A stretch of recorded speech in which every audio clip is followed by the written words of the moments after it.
Audio Jungle.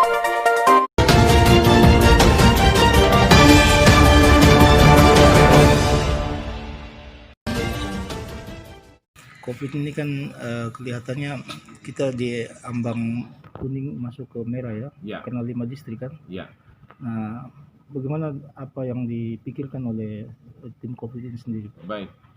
Nah, pertama memang COVID kondisi hari ini terjadi terutama di distrik Amamapare, wilayah Forsyth itu, dan yang tadinya hijau tiba-tiba langsung ada penemuan kasus baru, kemudian sekarang menjadi zona merah.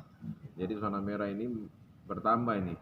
Selain zona yang lama, zonasi yang lama itu Tembagapura ditambah dengan distrik Mimika Baru, sekarang ini dalam 1 minggu belakangan ini adalah Forsyth di distrik Amamapare.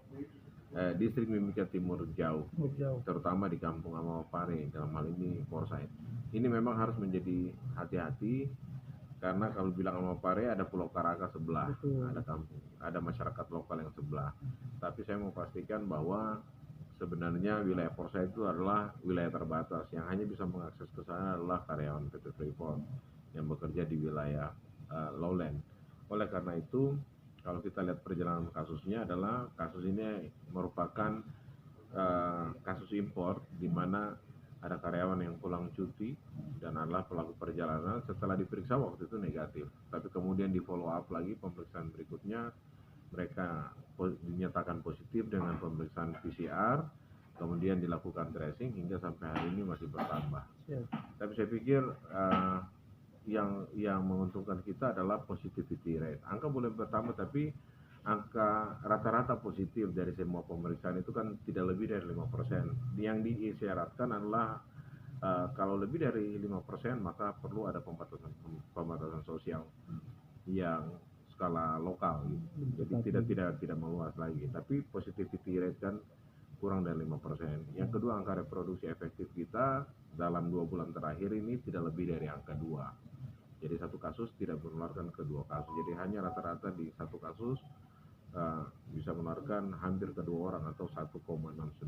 Jadi saya pikir masih aman. Yang berikut, belum ada kasus kematian. Kemudian pasien sembuh juga setiap hari itu kan terjadi. Jadi new normal masih sangat mungkin untuk kondisi hari ini, dan sebagaimana new normal yang memang harus kita perketat adalah protokol kesehatan. Oleh karena itu kita sangat berharap banyak usia produktif yang terkena, yang juga melakukan aktivitas, terutama laki-laki. Saya pikir mereka tetap harus patuhi protokol kesehatan. Ingat bahwa di rumah itu ada orang tua, ada anak-anak. Jangan sampai kelompok-kelompok yang rentan atau vulnerable group ini yang punya riwayat hipertensi, kemudian punya riwayat diabetes, itu menjadi terdampak, karena itu akan menimbulkan keparahan sehingga sampai kematian.